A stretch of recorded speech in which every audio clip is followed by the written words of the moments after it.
Hey guys, Brett Weiss here. Welcome to another video. If you're new to the channel, please hit that subscribe button. It is super helpful. If you like retro gaming, you definitely came to the right place. So I have spoken on this channel before and at retro gaming panels and otherwise how vintage video games, retro video games, old video games, whatever you want to call them, were literally considered junk back in the day.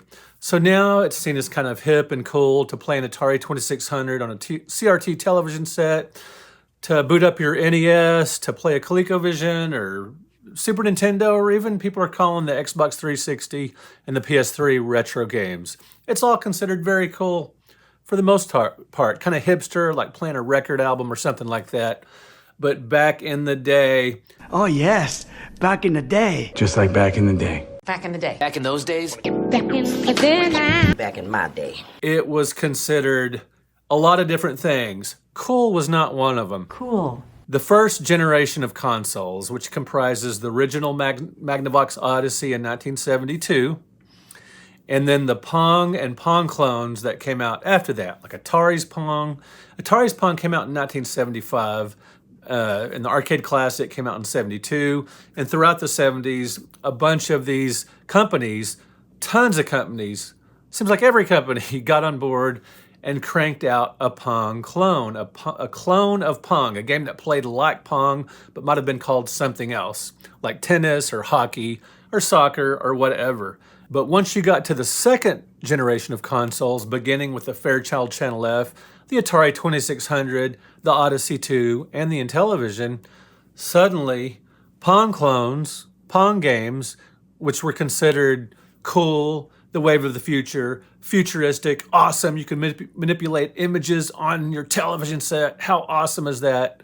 Suddenly, Pong seemed so just retrograde and retro lame. Not retro cool, retro lame. And anybody caught dead playing a dedicated Pong unit on their television set when the shiny new Atari 2600 and Intellivisions were, under Christmas trees and on consoles in the living rooms. As soon as these two systems in particular, the ones that got really popular from this time period, as soon as they, were everywhere, and if you didn't have one, you definitely had a friend or a cousin or whatever that had one or more, or several. Like I had I didn't get my own game console till 82, ColecoVision, I was told you guys. But I had a lot of friends with Atari 2600, a lot of friends with Intellivision, a few friends and a cousin with an Odyssey 2, a couple of friends with a Fairchild Channel F. Now, when these consoles were popular and everybody was playing them, suddenly you did not want to be that person that was suddenly playing, or that was playing Pong, that brought out your dedicated Pong unit. People would just look at you weird and think you're lame. And it was not considered cool or anything. So these Pong consoles, these clones, got thrown in the trash. They were considered junk, garbage. They were put up in closets. They were taken to the thrift store, pawn shops. They were, more often than not, just put out in a garage sale for $5, whatever, $10, and sometimes cheaper than that.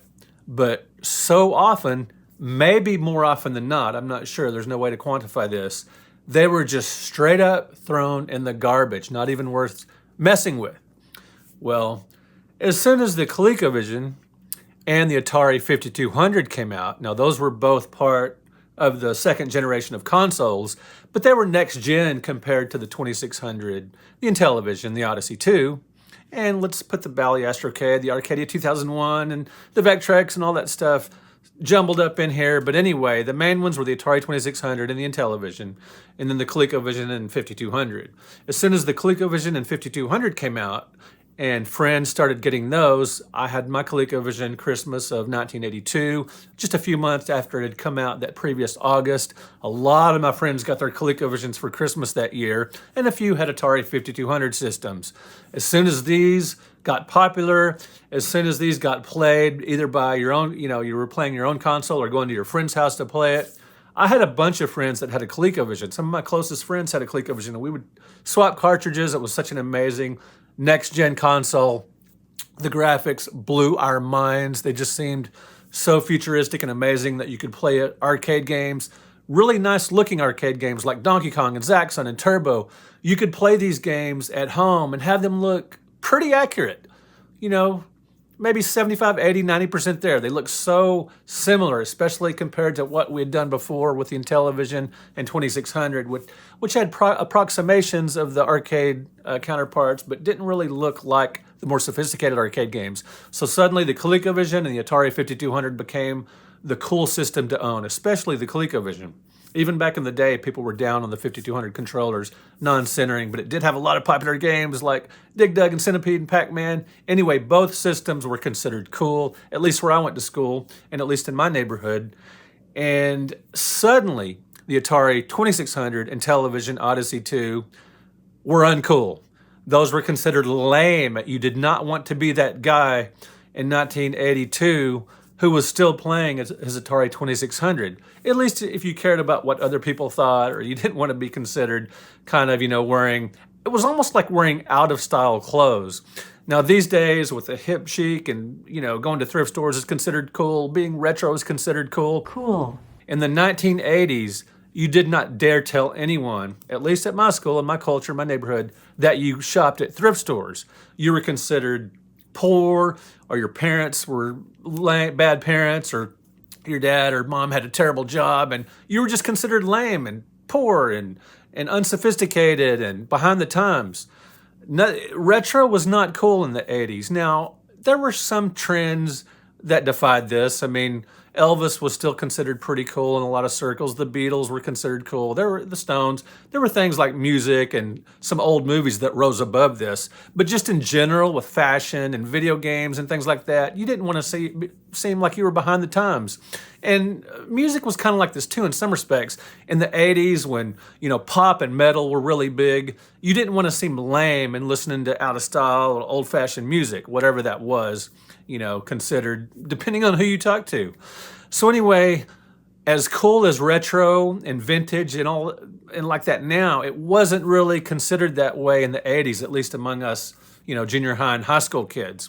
It was just considered out of style and uncool and unpopular, like wearing a lame brand t-shirt or a lame brand shoes. Nikes were cool, Adidas were cool, Converse were cool.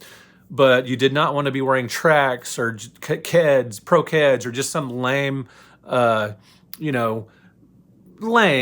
people considered lame, some shoes or clothes that were out of style. Video games were sort of considered out of style for the older systems. The 2600 and Intellivision suddenly became uncool and out of style as soon as, everybody started getting ColecoVisions and Atari 5200s. So 2600s and Intellivisions were suddenly considered junk. And once again, these systems that people love today, that people are very nostalgic for today, they were just literally getting thrown in the garbage. I remember hearing a story about a guy that would go, he's one of these people, out walking all the time, riding bikes all the time, kind of like me. I find some stuff on bulk pickup periodically. I even found a copy of Donkey Kong Country 2 among a bunch of VHS tapes in the trash one time. I don't know, about 10 years ago. But anyway, that's far afield. People do throw away video games from time to time. That's the only video game I've ever found, in the trash by some, out in the house, trash that people are put out at the curb. But one guy told me that he found a couple of big, these big Glad bag type bags, the white ones, and he could see some cartridges poking through. He found a ton of Intellivision and Atari 2600 games, just bags of them put out by the trash. And that's what it was like. These systems were just considered uncool and lame when the next gen would step up. Same when the NES took over massively, and to a far, far lesser extent, the Master System, and then the Genesis in a big way, and then the Super Nintendo in a big way. When these consoles came out, suddenly the ColecoVision and Atari 5200 were considered uncool. As a matter of fact, during the crash, these systems kind of lost a lot of their popularity, and the market was crashing. And a lot of us hardcore gamers loved it because we were buying a bunch of games for cheap, but video games kind of went out of fashion until the NES brought them back in North America, and suddenly video games were cool again. But the older stuff, all of it, ColecoVision, Atari, and on back to Pong, was considered lame. And this stuff was just thrown away like junk. And Ideally, it was put up in the attic or up in a closet or sold to a pawn shop or even a garage sale just to keep it, in circulation somehow.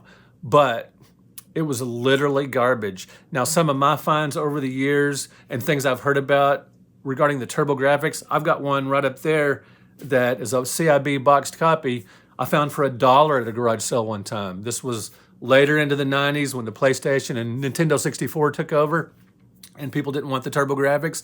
I got it for $1.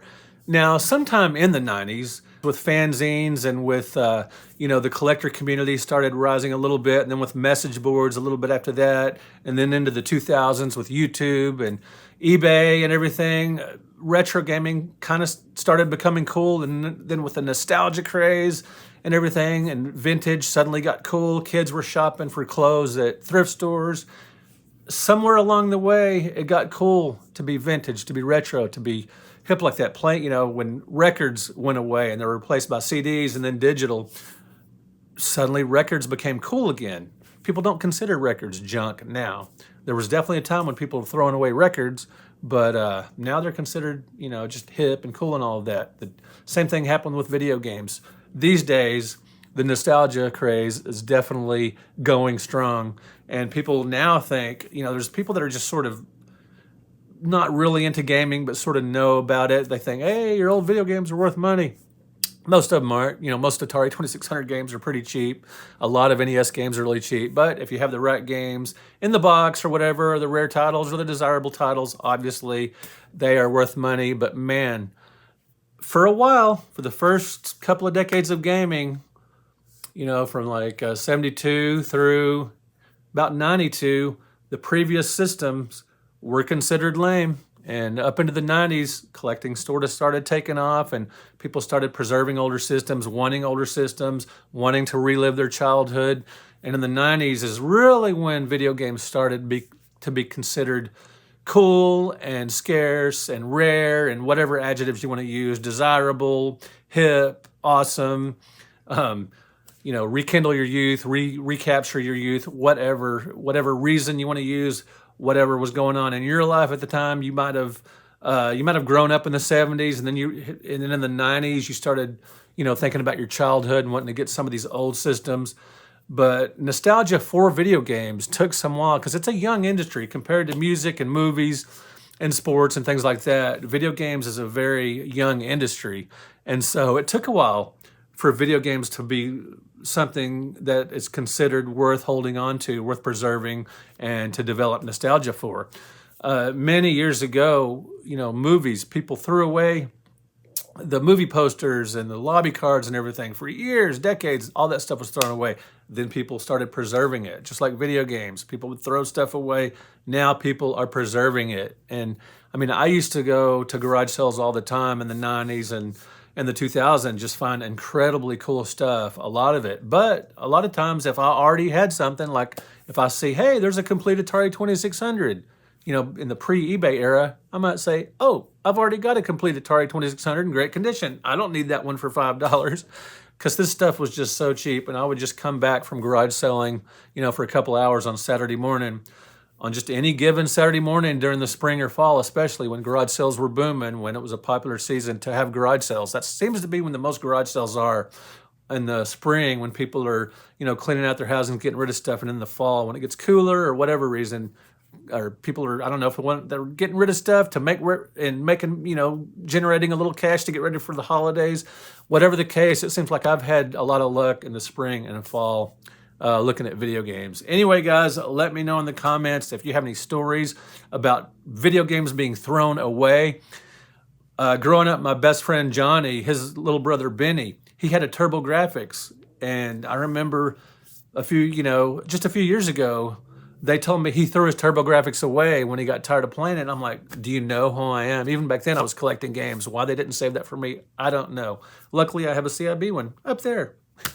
Anyway, guys, thanks for watching. Again, let me know your stories about video games being junk, the previous generation of consoles. If you've heard any stories about that stuff just being considered thrown out, like comic books. My mom threw out all my comics. Did your mom ever throw away all your video games? Or did you throw them away? Let me know in the comments. All right, guys, thanks for watching. Thank you for liking this video. Thank you for subscribing to the channel. I really, really appreciate it. We'll talk to you in another video.